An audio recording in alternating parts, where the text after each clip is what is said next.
Hello there ladies and gentlemen, and welcome back to Pathfinder Plays, and today we are going to be talking about some awesome features coming to Scum and not coming to Scum that will make some of you more hardcore Scum lovers very happy.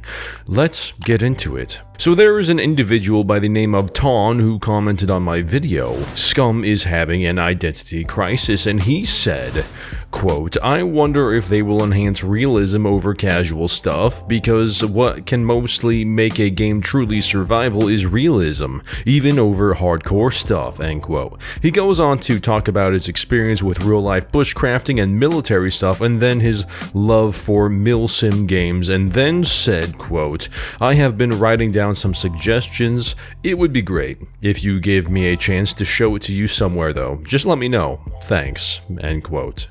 So, I of course replied to him and told him to join my Discord and contact me there, and wouldn't you know it, Ton did. And he left his series of 10 suggestions in my Path.HOUSE-Condemned server suggestion channel.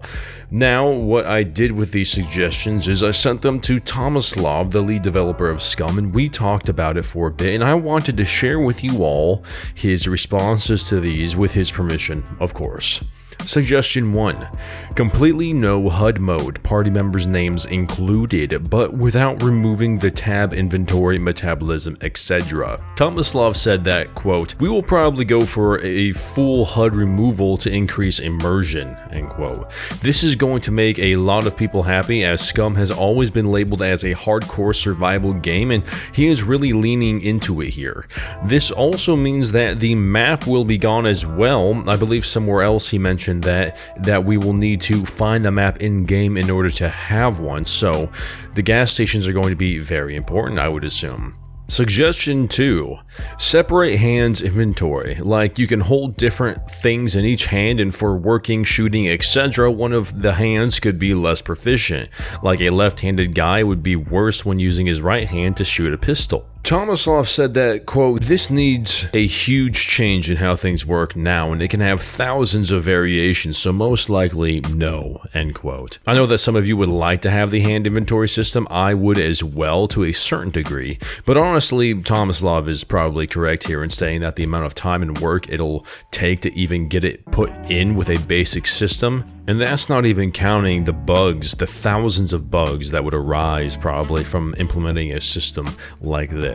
Moving on. Suggestion 3. Possibility of getting diseases or broken bones to hands, feet, and fingers, making it impossible to use them or reducing their usability. An example would be that a long walk with wet boots makes bubbles and destroys your feet, reducing your speed, jumps, etc. Or needing to switch hands to use a pistol if one breaks, end quote. Tomislav simply replies saying, "Yes, of course." Which is interesting considering his answer to the second question. Tomislav didn't reject the idea of needing to shoot a pistol with your opposing hand if one gets broken, so even though we may not get a legitimate dual hand inventory system, we will be able to hopefully utilize both hands in a situation like this. Also, my own personal note is that disease and sickness will be making its way to the game soon. Suggestion 4. 2 or more speed paces between walking and running. Tomislav says that, quote, "This has already been requested and will be added eventually," end quote. This probably isn't a top priority for the developers, though that isn't to say they don't think it is also important.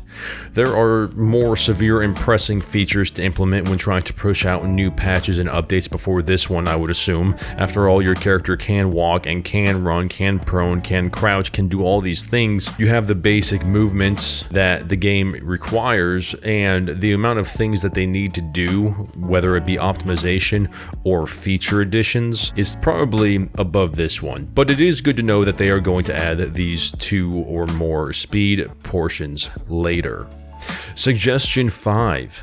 Faster and reduced jumps to be more realistic.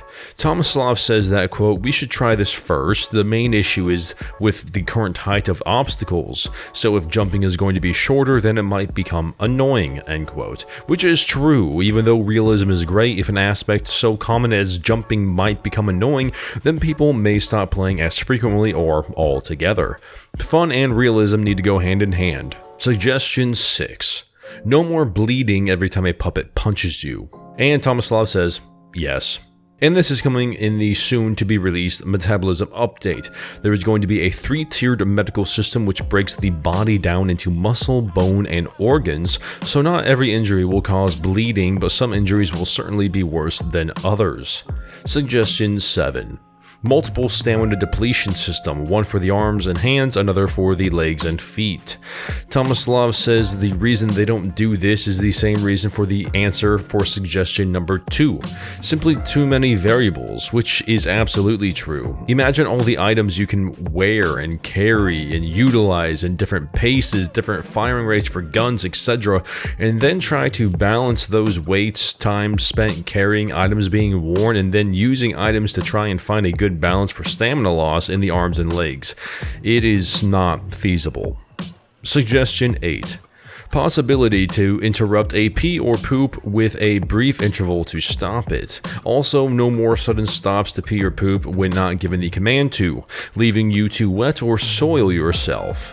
They could even give you some kind of disease if you aren't apt to clean yourself afterwards. And Tomislav says, quote, "Absolutely, we already have animations for that, even running with pants down. It looks hilarious," end quote. Being says they already have the animations for it, they have been working on this for a while and I can't wait to see it. I do wonder if the disease will be in there as well. There are 50 diseases coming, so I don't see why not. Suggestion 9. Possibility for NPCs to smell extreme odors from the character in certain distances according to the level of odor. An example would be if you have your soiled pants mentioned earlier. And Tomislav said, yes, they will add this for animals and puppets, so those bars of soap you come across in houses will finally have a use, I would assume. You'll need to scrub your smelly body.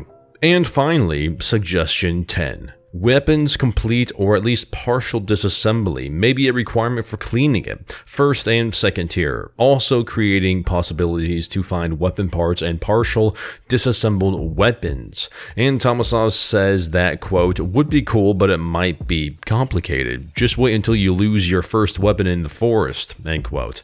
So, what do you guys think of these changes and features coming to Scum in the future? Leave your comments down below about your favorite or most concerning item on the list. If you have suggestions for the dev team, join my Discord and ask there. Channel memberships are also open, so if you want to support the channel in a more direct way and get some benefits as well, check that out.